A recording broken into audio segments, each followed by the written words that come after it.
এই যে আজ করে ফেললাম ঘাটি কচু আর কাঁকরোল দিয়ে রুই মাছের ঝোল, তার মধ্যে ডিমের বড়া করেও দিয়েছি। নমস্কার বন্ধুরা, চলে এলাম রান্নাঘরে রান্না করব বলে। আমি তো ম্যাক্সিমাম দিন মাসে নিরামিষই খাই, আজ তো নিরামিষ খাওয়ার দিন না, রবিবার। চলুন দেখি, বাড়িতে মাছওয়ালা এসেছিলো, দেখি কি রেখেছি।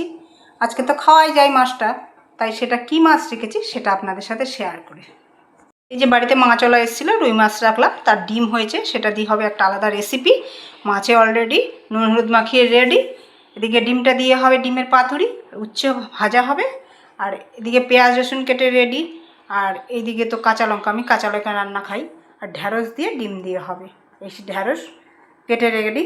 আর এদিকে মাছ দিয়ে, সে রুই মাছটা দেখলাম, রুই মাছ দিয়ে আর এই কাঁকরোল দিয়ে হবে মাছের ঝোল।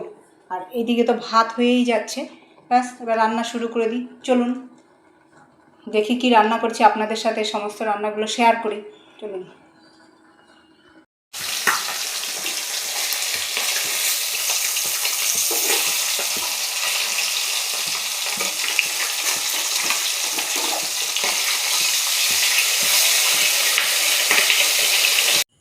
মাছগুলো ভাজার পর সেই তেলেই দিয়ে দিলাম একটু কালো জিরে আর পেঁয়াজ, দিয়ে তার মধ্যে কাঁকরোল আর ঘাটি কচু দিয়ে দিলাম, দিয়ে জিরে আদা মশলা একটু দিয়ে কষিয়ে নিলাম, কষিয়ে ঢেলে দিলাম তার মধ্যে জল।